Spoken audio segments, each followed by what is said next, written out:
Boa noite. Sejam bem-vindos.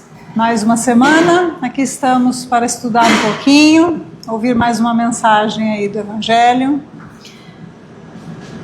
Como vocês estão vendo, nós estamos aí com a nossa reforma. Essa semana eles devem já começar a colocar a laje. Fizeram até um buraquinho ali, tem um ar, dá até para ver as estrelas por ali. Então nós estamos aí caminhando na nossa construção, tá? A casa agradece aqueles que estão colaborando, que estão nos auxiliando aí com doações. E continuamos aí necessitando de auxílio. Então, aqueles que desejarem e puderem auxiliar, qualquer auxílio é bem-vindo, tá?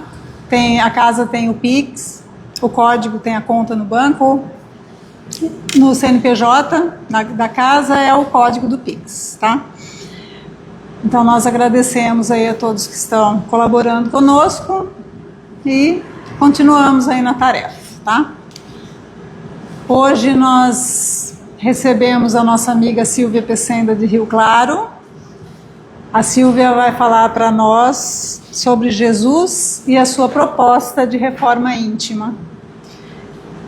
Então nós vamos fazer a nossa prece e vamos agradecer. Agradecemos a Deus, nosso Pai de infinita bondade e misericórdia, a Jesus, nosso Mestre, nosso exemplo, a espiritualidade amiga desta casa. Agradecemos aos nossos mentores individuais, agradecemos pela oportunidade bendita de estarmos aqui, nesta casa que nos acolhe, nesta casa que nos recebe amorosamente e onde a gente vem buscar fortalecimento, instrução, para que possamos, além das portas desta casa, colocar em prática aquilo que a gente vem buscar, que são os ensinamentos de Jesus através do seu Evangelho.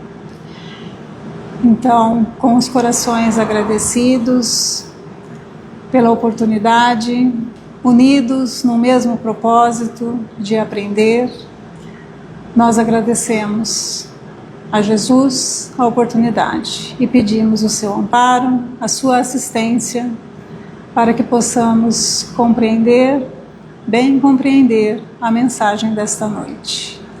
Que assim seja.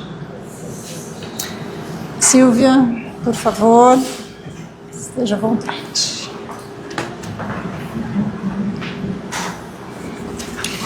Boa noite, pessoal. Agradeço mais uma vez o convite. O pessoal, a Cecília e o Reinaldo sabe o quanto que eu gosto de vir para Pira, né? Então, que bom estar aqui novamente com vocês.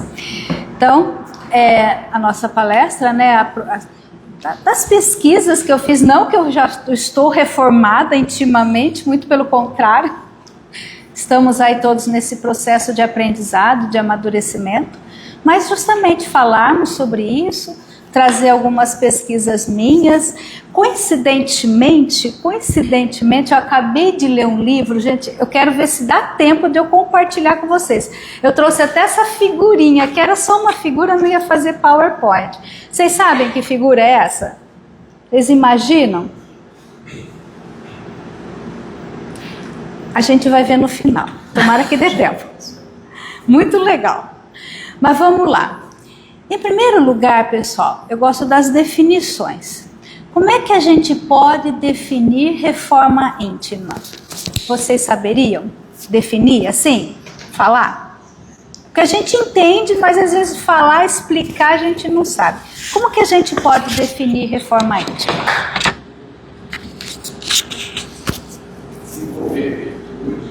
Desenvolvimento de virtudes?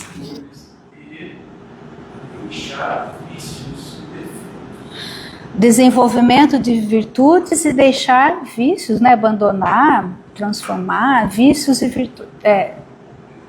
Vícios e desejos? Defeitos. Que mais, pessoal? Corretíssimo. Transformação moral, que mais? Tá tudo certo. Tudo certo, é isso mesmo. Mais alguma sugestão? Então, se a gente falar assim, reforma íntima, a gente pode definir apenas por repetição. Reforma é mudança, é renovação ou é correção do íntimo. Isso é reforma íntima, do interior. Mas no contexto da doutrina espírita, o termo reforma íntima, ele é muito mais abrangente, ele é muito mais direcionado, ele é mais aprofundado esse conceito de reforma íntima e também visando a uma espiritualização. Então, no contexto da doutrina espírita, a reforma íntima, ela é caracterizada por algumas iniciativas da pessoa. E eu trouxe algumas dessas iniciativas. Por exemplo, é o domínio das nossas tendências negativas. Isso é reforma íntima também. E aí aquela clássica definição de espírita que se encontra no capítulo 17 do Evangelho segundo o Espiritismo. Reconhece-se o verdadeiro espírita pela sua transformação moral e pelos esforços que emprega para domar suas inclinações más. Isso é uma das iniciativas da reforma íntima. Como ele falou, é superar imperfeições de caráter, da nossa personalidade, os nossos vícios, os nossos defeitos, as nossas dificuldades, irmos aprendendo a superar, a transformar, a modificar esse lado menos agradável da nossa personalidade. Isso é reforma íntima. E com isso, nós aprimoramos, nós melhoramos o nosso comportamento, as nossas atitudes. Porque a reforma íntima, ela visa essa melhoria da maneira como a gente se coloca perante os demais. Mas a gente também tem o apóstolo Paulo na epístola aos Efésios, quando ele diz da transformação do homem velho em homem novo. Ou, resumidamente, nós podemos dizer o quê? Que a reforma íntima no nosso dia a dia é a conquista do equilíbrio, é a conquista da harmonia, é a conquista de um bom senso, de modo que a gente consiga se colocar perante as demais pessoas naquele mais alto nível, aquele mais alto padrão de responsabilidade e respeitabilidade. Então, tudo isso eu descobri a respeito da reforma íntima, a sua proposta. Mas, pessoal, o que é necessário de fato para que nós consigamos iniciar o processo de reforma íntima?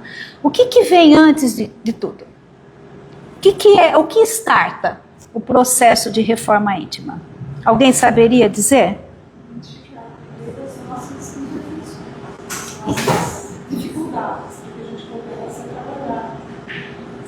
Então, essa identificação das nossas dificuldades, das nossas imperfeições.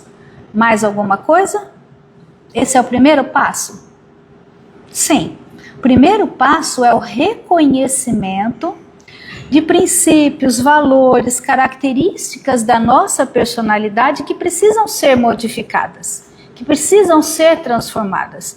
Por isso que no contexto da doutrina espírita também o autoconhecimento é de suma importância. Tanto que Allan Kardec traz no Livro dos Espíritos, na questão 919. E ele, quando ele faz a pergunta para a espiritualidade superior, e ele já sabia que era o autoconhecimento, porque ele estava ali elaborando as questões, perguntas e respostas. Quando ele fala sobre o autoconhecimento, ele, na pergunta, já define qual o objetivo do autoconhecimento.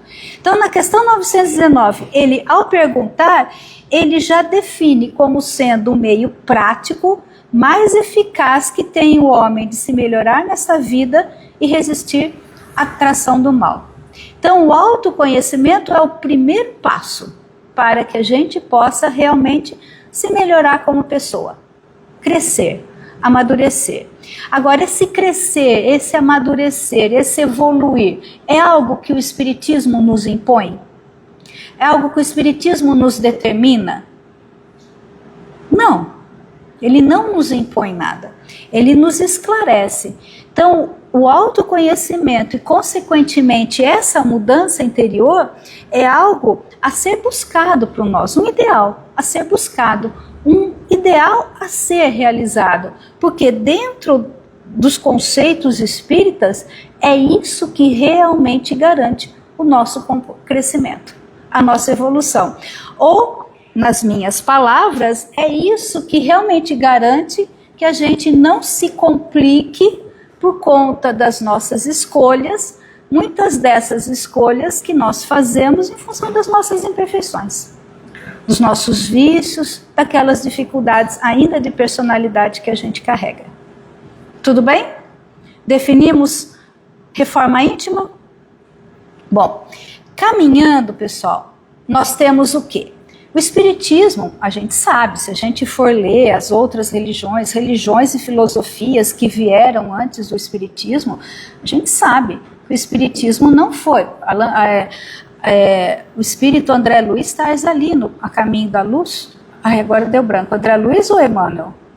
Emmanuel, né? Traz no A Caminho da Luz justamente a evolução, né, da raça humana ali, com os egípcios, depois os chineses, depois os hindus, vai trazendo. Então, a gente vê que o Espiritismo, ele não foi a primeira religião, a primeira filosofia que falou sobre a transformação íntima, sobre a necessidade dessa mudança interior. Mas existiu uma pessoa que foi inigualável na sua proposta de reforma íntima e de transformação da sociedade como um todo. Ela foi inigualável, insuperável. Quem foi essa pessoa, pessoal? Jesus. Tá? E aí, eu trouxe algumas considerações do espírito Joana de Ângeles, desse livro aqui, olha, Lições para a Felicidade, psicografado por Divaldo Pereira Franco. Então, num determinado ponto, quando a Joana de Ângeles fala, né, sobre Jesus, ela diz assim: Jesus transcende, vai além, tudo quanto a humanidade jamais conheceu e estudou. Personalidade singular, ou seja, ele foi único.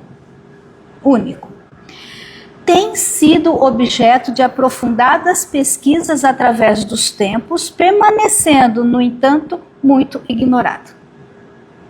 Pessoal, a gente como espírita, a gente conhece efetivamente Jesus?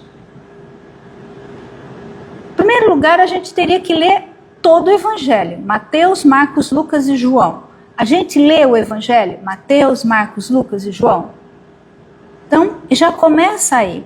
Então, às vezes, Jesus é ignorado até por nós mesmos, que muitas vezes o citamos. Às vezes, ele é ignorado na sua proposta, naquilo que ele queria, na essência dos seus ensinamentos, até pelos próprios cristãos. Não que todos, mas muitas vezes a gente escuta o que o outro fala, aprende o que o outro fala, ok, beleza, legal, mas a gente mesmo não vai lá e se aprofunda no assunto. Então ela diz, permanecendo, no entanto, muito ignorado. Ignorado no sentido de não ser plenamente conhecido. Amado por uns e detestado por outros. Sabemos disso. Conseguiu cindir o pensamento histórico, conseguiu romper, criar ali um divisor de águas no pensamento histórico, estabelecendo parâmetros de felicidade dantes jamais sonhados, que passaram a constituir metas desafiadoras para centenas de milhões de vidas. Pessoal, se a gente lê ali só o Evangelho segundo o Espiritismo, onde Allan Kardec traz várias considerações dos ensinos morais de Jesus, mas não todos. Alguns falam que, né, alguns acham que, fora do movimento espírita, acham que o Evangelho segundo o Espiritismo é a Bíblia do Espírita, e não é. Kardec traz algumas coisas. Mesmo a gente lendo o Evangelho, segundo o Espiritismo, a gente consegue fazer tudo aquilo? Viver aquilo? No seguinte sentido, nossa, é assim, então vou tentar fazer assim, nossa, ele ensinou isso, vou tentar fazer aquilo. É o que falam. Ainda a proposta de Jesus é desafiadora. Nós ainda não conseguimos vencer os desafios que Jesus propõe. Podendo ter disputado honrarias e destaque na comunidade de seu tempo, aqui eu achei lindo, gente. Elegeu uma gruta obscura para iluminá-lo, com o seu berço de palha e uma cruz detestada para despedir-se do convívio com as suas criaturas. Em sua breve existência, no qual alterou totalmente as paisagens culturais do planeta.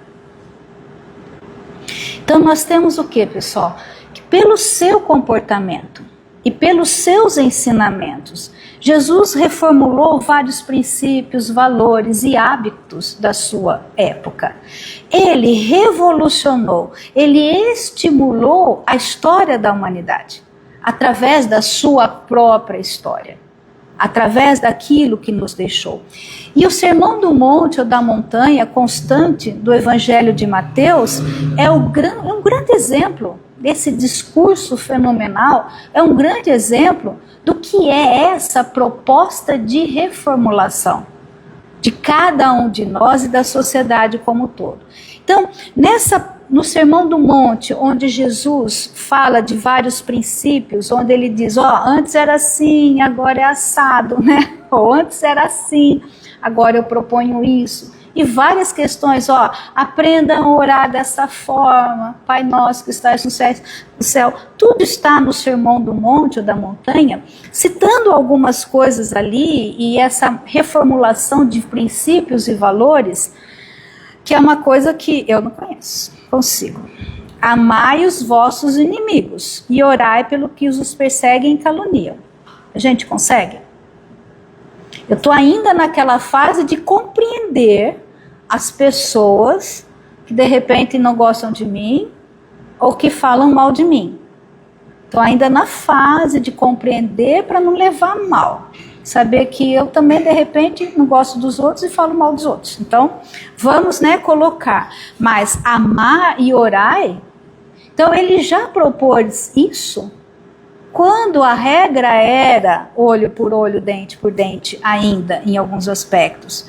Jesus, ele trabalhava aos sábados, e isso dava muita confusão com os fariseus, porque ele pregava, porque ele curava nesses dias. Jesus nos ensinou, nos propunha que nós respondêssemos o mal como o bem. Se alguém te faz o mal, faz o bem para essa pessoa. Então, totalmente diferente. E aqui, pessoal, Jesus acolhia aquelas pessoas excluídas, aquelas pessoas consideradas pecadoras, porque elas eram desprezadas por toda uma realidade social e religiosa totalmente discriminatória.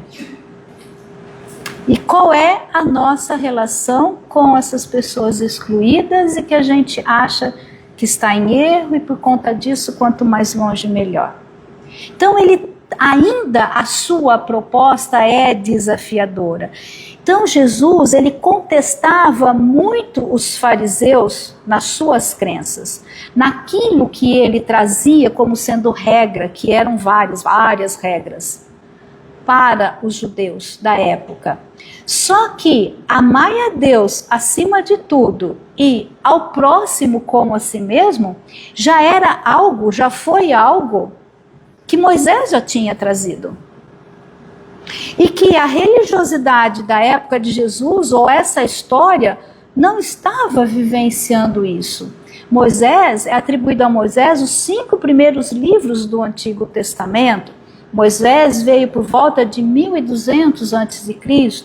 Talvez o Antigo Testamento tenha começado a ser escrito ali em tábuas por volta de 800 a.C., mas já estava ali. E a religiosidade não estava sendo conduzida dessa forma. Por isso que Jesus disse: eu não vim destruir a lei, eu não vim destruir os profetas, a tradição, mas dar cumprimento. Então, por exemplo, vocês sabiam que amarás, pois, o Senhor teu Deus de todo o teu coração, de toda a tua alma e de todas as suas forças? Já está em Deuteronômio. E não te vingarás nem guardarás ira contra os filhos do teu povo, mas amarás o próximo como a ti mesmo. Eu sou o Senhor. Isso está em Levítico. O que Jesus fez como maior mandamento? Juntou os dois. Amarás a Deus acima de tudo, de todo o teu coração, de toda a tua alma, de todo o teu entendimento, e o próximo como a si mesmo. Então, a gente, né, como se Jesus falasse, lembra desse ensinamento, que está lá faz tempo que vocês falam e não estão conseguindo vivenciar, ou a religiosidade não está conseguindo suscitar, estimular isso em vocês, então agora eu vou tentar de uma outra forma, vamos ver se dá mais certo. Mais ou menos isso. Então, por conta das suas concepções, da sua proposta, daquilo que ele tinha por meta, daquilo que ele tinha por prioridade, Jesus adotou comportamentos que fugiam ao padrão comum. E ele era, por que ele fugia ao padrão comum? Porque ele era seguro e determinado. Ele sabia o que ele estava fazendo e por que estava fazendo. Então, eu trouxe apenas 3 situações que mostram essa surpreendente modo de Jesus ser, de Jesus fazer as coisas. Talvez para nos exemplificar, olha, tenta agir dessa forma, talvez seja melhor. Se você conseguir por esse caminho, eu sou o caminho, a verdade e a vida. Ninguém chega ao Pai senão por mim. Então, tenta fazer aquilo que eu estou ensinando, que talvez você vai ter essa sintonia com Deus, ou esse amor ao Deus acima de tudo, de toda a tua alma, de todo o teu coração, de todo o entendimento, de uma forma mais efetiva. Então, Jesus, ele exemplificava, ele mostrava. Então, por exemplo, quando muitos esperavam que Jesus fosse lá, falasse, se defendesse, né? Nossa, o nosso herói, ele se calava. Que foi justamente quando Pilatos o interrogou, que foi o momento que ele precisava se defender daquela situação para não ser preso e morto. O que ele fez? Ele silenciou.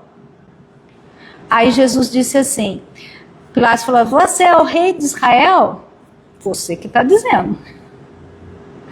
Então, quando a gente vê, gente, a gente lê o Evangelho, procurando analisar o comportamento de Jesus, não como sendo Deus, como Espírito, sim, extremamente evoluído, mas a perspicácia dele, a inteligência, a intenção por trás daquilo. Por isso que a gente, quando lê o Evangelho, a gente tem que contextualizar. Não adianta ler ao pé da letra. Por que Jesus falou aquilo que falou? A gente tem que entender a sociedade daquela época, a religiosidade daquela época, os costumes daquela época. Aí você vai ver, então Jesus falou isso por conta disso. Então, aí realmente ele queria trazer uma coisa diferente. Então, quando a gente entende e procura também ler dessa forma, através desse aprendizado, a gente consegue ver a inteligência, a perspicácia de Jesus. E aí Jesus cresce aos nossos olhos, como uma pessoa realmente extremamente determinada e segura do que queria para si e do que queria para o outro. Ou qual o propósito de tudo aquilo que ele fazia e o que ele falava. Então, por exemplo, quando Jesus, diante das curas, ele poderia se autopromover, olha, eu te curei, olha, nossa, eu sou sensacional, vou conseguir mais seguidores com isso. O que ele falava? Tua fé te curou. Ou, não conta nada para ninguém. Vai, não conta nada para ninguém. Aí a pessoa ia lá e contava para todo mundo. Pessoal, Jesus expunha ou impunha suas ideias? Ele expunha, ele explicava, mas ele não buscava convencer as pessoas. Ele não buscava forçar que as pessoas o seguissem, apenas o convidava. Então ele diz assim: aquele que quiser ser meu discípulo, tome a sua cruz e siga-me. Ou seja, aquele que quiser vir após a mim, quiser me ouvir, se quiser, tome a sua cruz. Ou seja, olhe para você, olhe para tudo aquilo que você está fazendo, que você está sentindo, que você está pensando, quais são as suas escolhas, o que está te complicando, o que está te infelicitando, o que está te oprimindo, o que está te bloqueando. Olha para tudo isso, toma a sua cruz, faça esse processo de autoconhecimento e venha aprender a se transformar comigo, mas apenas se você quiser. Tudo bem em relação a Jesus? Mas, continuando, nós temos o quê? Que Jesus, em sua proposta de reforma íntima, de acordo com aquilo que a gente entende, estudando Allan Kardec, com a linha de raciocínio que Allan Kardec nos traz, com a linha de raciocínio que a literatura nos traz através de vários médios, através de vários espíritos, Jesus tem um ensinamento bastante marcante, direcionado, no sentido de olharmos para nós mesmos. Não é para o exterior, é para você, para o que está acontecendo dentro de você. Mas antes disso, eu queria mostrar esse livro aqui, ó. Esse livro eu ganhei da última vez que eu vim aqui, porque eu citei Rodolfo Caligares, né? Rodolfo Caligares foi um rio-clarense, bastante considerado na época. Ele faleceu em 75, eu tinha 12 anos, eu não o conheci. Se o conheci, não me recordo. Se eu encontrei com ele, não me recordo. Mas ele era muito considerado em Rio Claro. E esse livro, Páginas de Espiritismo Cristão, ele é publicado pela Federação Espírita Brasileira. Então, não era assim uma pessoa, de repente, sem muitos conhecimentos para chegar até a Federação Espírita Brasileira. Então, no capítulo intitulado Fortaleza de Nossa Alma, Rodolfo Caligares escreve assim: afirmou o mestre mais de uma vez, Jesus: as palavras que vos digo são espírito e vida. O que é isso? As palavras que vos digo é para o teu íntimo, para o teu espírito, para a tua essência e para a tua vida, para a tua realidade verdadeira. Então, ele diz assim, Rodolfo: para bem lhe compreendermos os ensinos, mister se faz, portanto, que as transportemos para o campo da espiritualidade.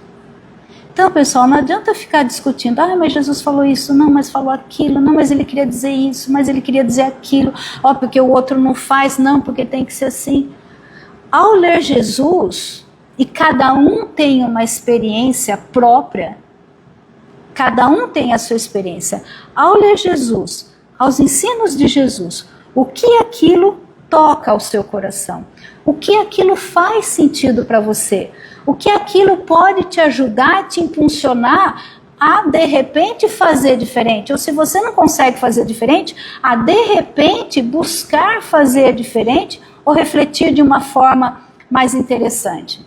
Então é para nós, para o nosso íntimo, só que enquanto espíritas, nós sabemos que somos espíritos imortais e que estamos aqui transitoriamente. Então, para Rodolfo Caligares, para o transportemos para o campo da espiritualidade, para o nosso íntimo, mas visando uma imortalidade, visando esse contínuo que a gente sabe, segundo o que a gente aprende no Espiritismo, que não acaba. A morte é apenas uma passagem, é apenas uma experiência na nossa vida. Eu estou num lugar, eu vou passar para outro. O que nos compete fazer, aqui eu achei sensacional, consiste, aqui que é a reforma íntima, que você falou né, mudança dos nossos vícios, das nossas imperfeições, o que nos compete fazer consiste no desenvolvimento das qualidades opostas às fraquezas que sabemos existir em nós. Então, se eu sou egoísta, o que eu tenho que desenvolver? O altruísmo. Se eu não sei perdoar, se eu não compreendo, o que eu tenho que aprender a desenvolver? A compreensão, em primeiro lugar. Sempre desenvolver e estar atento às qualidades, às virtudes que nós ainda não possuímos. Só que, para eu desenvolver uma virtude, eu tenho que saber qual é o defeito ou a imperfeição correspondente. Isso não tem jeito, gente. A gente acha que a gente é virtuoso e não é. A gente não está sabendo ainda olhar para as próprias imperfeições. Aí ele diz assim: a atividade constante nas tarefas do bem e no aprimoramento moral é a fortaleza inexpugnável da nossa alma. Por isso que ele fala, a fortaleza da nossa alma. É aquela fortaleza invencível, ninguém invade, ninguém consegue derrubar. Atividade constante nas tarefas do bem.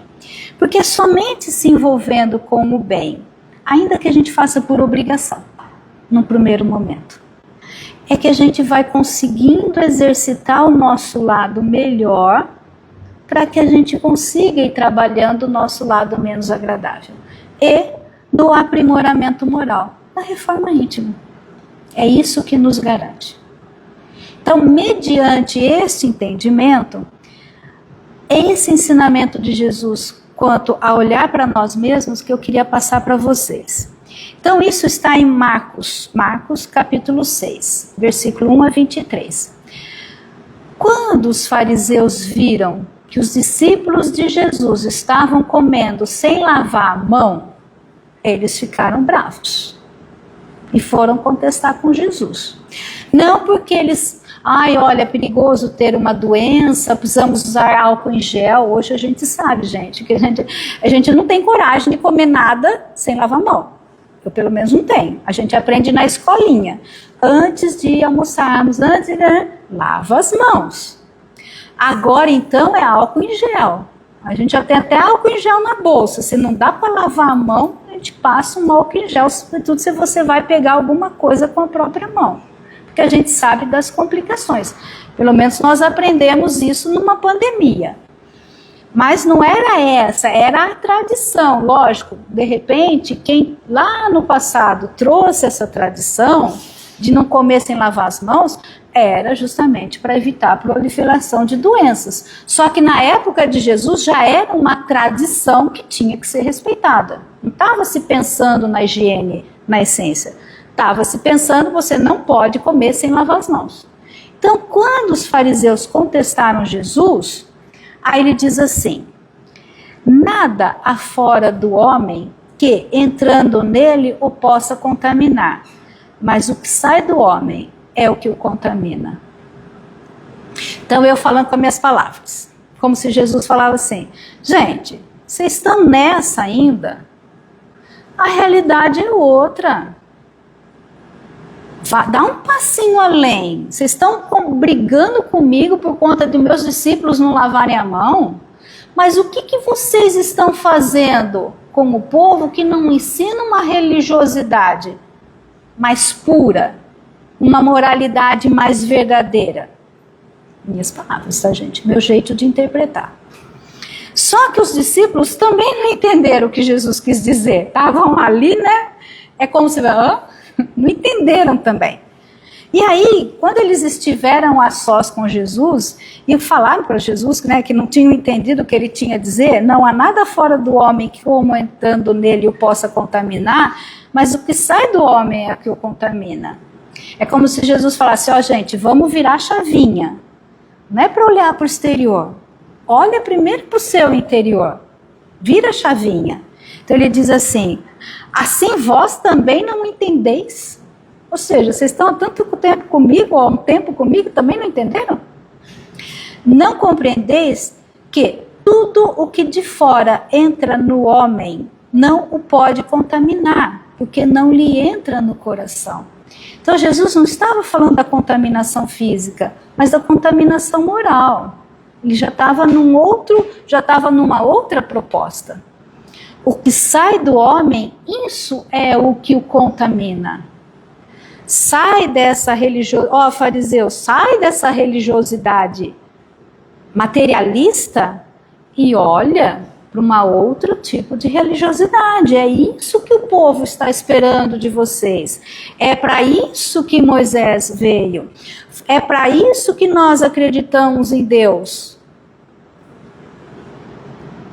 Porque de dentro do coração dos homens é que procedem os maus desígnios, os furtos, os homicídios, a avareza, as malícias, a inveja, a blasfêmia, a loucura. Ora, todos esses males vêm de dentro e contaminam o homem. Então Jesus, quando ele mudou o enfoque da situação, o enfoque do problema, nós podemos dizer o quê?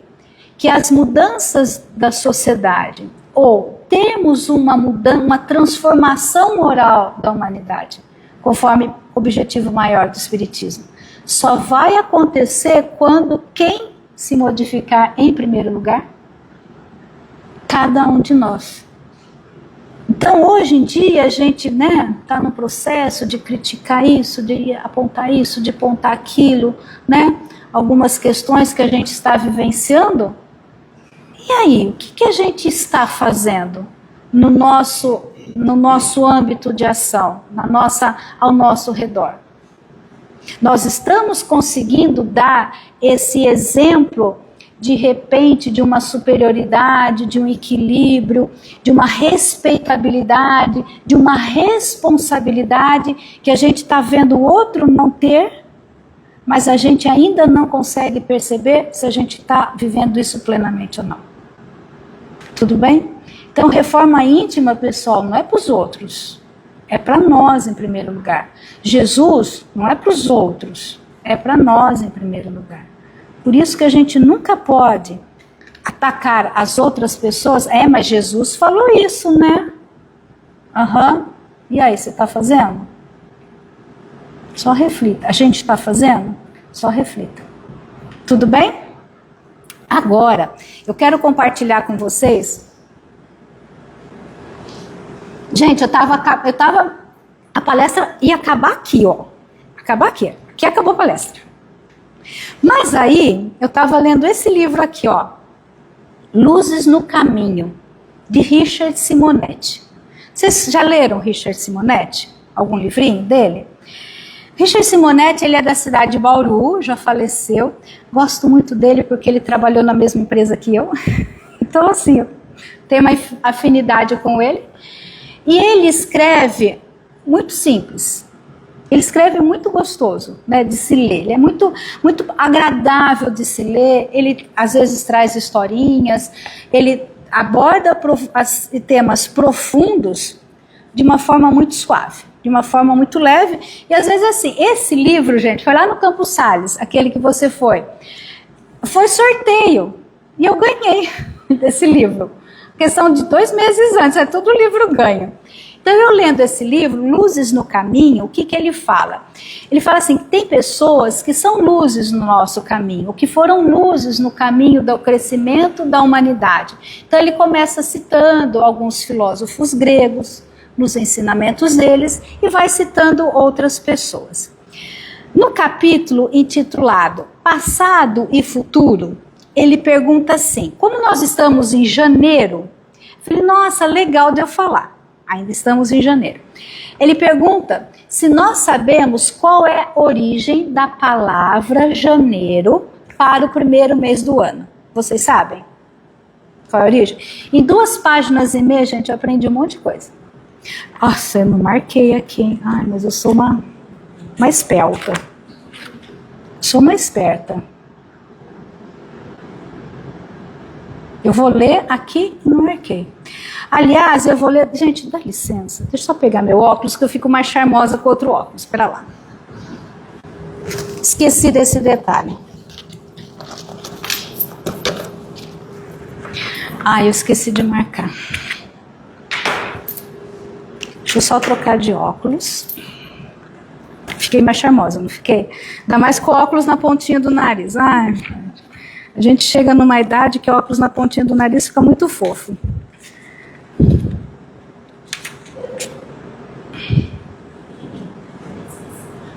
Eita, lá, não. Aqui, ó, página 123. Isso é coisas da Silvia, sabe? Aqui, ó. Passado e futuro. Então, ele explica que a origem da palavra janeiro vem de Januários. Januários era uma homenagem a Jano. Jano, ele foi um deus da mitologia grega, romana, e Janus representa o passado e o futuro. Ele representa o começo e o fim. Ele representa portas que se abrem e portas que se fecham. E essa palavra carrega duas faces, janeiro. Uma que olha para o passado e uma que olha para o futuro. Por isso dessa imagem. Aí, ele falou uma coisa aqui, eu fui procurar na internet a figura do deus Jano. Deus Jano, olha, não sei se vocês estão conseguindo ver, depois eu passo para vocês. Tá vendo que é uma cabeça com duas faces? Uma olhando para frente e uma olhando para trás. E ele traz, na representação de Jano, ele traz uma varinha mágica na mão e ele traz uma chave. E Richard Simonetti explica, eu não sabia disso. Aí eu fui buscar a figura, fui buscar entender. Então ele diz assim, Jano tem uma face que olha para o futuro e uma face que olha para o passado. E num determinado ponto, Richard Simonetti fala assim, que Jano, ele nos convida, sobretudo no começo do ano, nos faz um convite especial, examinar o ano que se finda para fazer melhor no ano que se inicia. Não é isso que a gente muitas vezes se propõe quando acaba um ano e começa o outro? E nas suas considerações na sequência, ele traz sobre a reforma íntima. Aí quando eu estava lendo, eu falei, nossa, vai encaixar na palestra. Olha o que ele diz, ó. A decantada reforma íntima ideal de todas as religiões, no sentido de nos adequarmos à vontade de Deus, cumprindo-lhe os desígnios, exige árduo combate das nossas imperfeições. Nesse empenho, há metas básicas a serem alcançadas. Ou seja, nós temos que fazer algumas coisas básicas, sem o que estaremos marcando passo nos caminhos da evolução. Se nós não buscarmos essas metas, a gente não vai sair do lugar muito bem. Aí ele diz assim, metas. Quais são as nossas metas para o ano que se inicia? Enriquecer a vida, mobilizar recursos, crescer para a eternidade, se a gente é espiritualizado, valorizar o tempo, exercitar a caridade, combater os vícios, conquistar as pessoas, conter a agressividade, enfrentar as dificuldades. Tudo isso a gente se propõe, sobretudo se a gente está nesse processo de crescimento íntimo, de amadurecimento, de espiritualização. Então ele traz, esses são os passos. Mas, beleza, o que realmente a gente faz para que essas metas sejam alcançadas? A gente faz alguma coisa? A gente começa o ano se propondo a isso, mas a gente faz alguma coisa? Aí ele fala assim, ó, lendo de novo. Quais são as nossas metas? Enriquecer a vida. Aí ele diz, o mundo fica melhor onde estamos? Porque isso é uma forma de enriquecimento da vida, de valorização da nossa vida, propósito da nossa existência. Aí ele diz, mobilizar recursos. Doamo-nos em favor do bem comum, não é doar bem, não é doar dinheiro. Você se doa. Mobilizar recursos não é só recursos financeiros. Você tem recursos. Você se doa em favor do bem comum.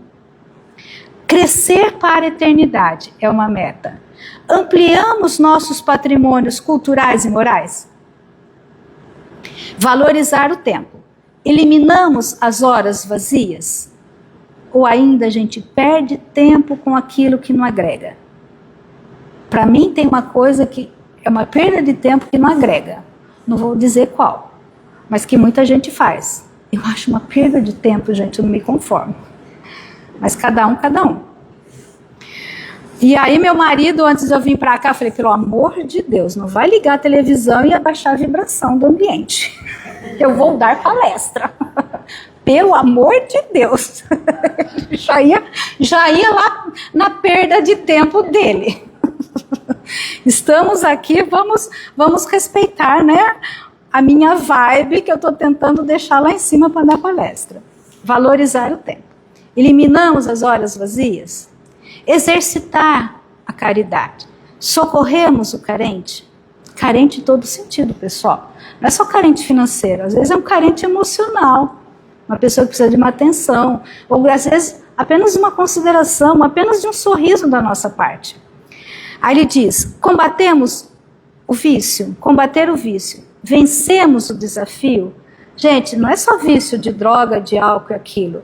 É o vício da reclamação, é o vício de você se vitimizar, é o vício de você falar do outro. São vários os vícios. Conquistamos as pessoas. Aqui, ó, aprendemos a sorrir. A conquista, ela começa num sorriso sincero. Não naquele sorriso amarelo, um sorriso sincero. Conter a agressividade. Convivemos pacificamente e enfrentar as dificuldades. Nós confiamos em Deus. Então ele traz essas reflexões para que a gente justamente possa entender qual é o nosso propósito. Nós queremos nos melhorar, mas o que nós estamos fazendo? Já iniciamos o nosso processo de autoconhecimento. Que legal! Mas passos têm que ser dados.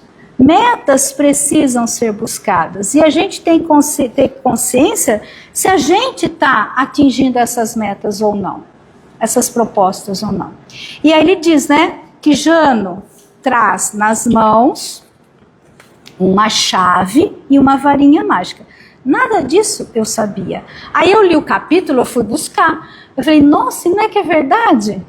Tem duas faces, traz a varinha mágica, traz a chave. Então, Richard Simonetti diz assim, olha, e com isso eu finalizo a palestra. A chave, para que serve a chave? Fechar o passado. Acabou o ano. Fecha. Fecha o que não foi legal naquele ano, fecha. Superar mágoas e ressentimentos, vícios e mazela. Está lá no passado. Passou. Daqui para frente vai ser diferente. Buscar o futuro, cultivar o bem e a verdade no empenho de renovação, empenho de transformação íntima, que foi a mesma coisa que Rodolfo Caligares falou. Prática do bem. Não tem como melhorar, gente, se a gente não se envolver com o bem. Não tem, não existe outro jeito. Por isso que Kardec diz, fora da caridade não há salvação. Fora de fazer o bem, você não vai conseguir se livrar de você mesmo. Se assim fizermos, nossa existência não será em vão. Nossa existência terá atingido um propósito. E quando formos chamados a avaliar o que fizemos na Terra, para definir nossa posição no além, estaremos tranquilos. É o olhar para trás e dizer, nossa, eu busquei, eu fiz, eu me esforcei, eu dei o meu máximo, eu não consegui muita coisa, mas eu tentei. Gente, é isso que nos garante. E eu posso dizer, né, nos meus 6.1, algumas coisas olhando para trás, e isso, a maturidade, o envelhecimento, o bom de envelhecer é isso, né, que eu acho sensacional. O bom de envelhecer nesse aspecto. É você olhar para trás, não, eu errei. Chutei o pau da barraca, chutei o balde, mas eu tinha certeza de que eu estava fazendo o meu melhor. Se eu não fiz melhor é porque eu não sabia. Lógico, hoje eu consigo olhar para trás e falar, Silvia, você fez errado. Muito errado. Mas porque eu tenho conhecimento hoje de algumas coisas. Que na época eu não sabia das sutilezas, não conseguia avaliar os desdobramentos. Estava ali, meio que entorpecida. Não, eu tentei. Então, gente, isso quando a gente lê a Revista Espírita, e Kardec traz também, né, no Evangelho segundo o Espiritismo, é o esforço. Quanto nós nos esforçamos para ser uma pessoa melhor. Porque ainda exige de nós um esforço. Ainda exige de nós um desgaste, uma busca determinada. Ser bom, fazer o bem, ser compreensivo, perdoar, não é uma coisa que acontece naturalmente. Eu gostaria que acontecesse naturalmente, mas eu não consigo. Mas, como a gente dizia no meu emprego, eu estou dando tudo de si. Então a gente tem que dar tudo de si. Se a gente estiver dando tudo de si, continuamos nesse ritmo que vai dar certo. Mas precisamos continuar nesse ritmo. Então ele diz assim, olha, retornaremos à vida em plenitude, mundo espiritual, sem traumas, sem dramas de consciência, sem débitos acumulados. Quer dizer, não complicamos ainda mais, né? Encerraremos o balanço existencial, ele fala isso porque ele foi bancário, tá? Então, bancário é balanço, né? Contador também, né? Encerraremos o balanço existencial com saldo positivo, habilitando-nos a sintonizar com o glorioso futuro. É o que Kardec fala, crescimento. Reconhece-se o verdadeiro espírita pela sua transformação moral e pelos esforços que faz para dominar suas más inclinações, suas paixões. Então essa é a proposta da reforma íntima. E Jesus nos traz de uma forma muito tranquila, nos seus ensinamentos, na sua proposta. Faz assim, se você fizer assim, você vai ficar mais tranquilo, você vai ficar mais de boa, menos estressado. Procura caminhar dessa forma, que tudo tende a dar mais certo. É isso daí, pessoal. Vocês entenderam ou querem que eu fale de novo? Então tá bom. Obrigada pela atenção. Mais uma vez, obrigada pelo convite. Gosto muito de estar em Pira. Até mais.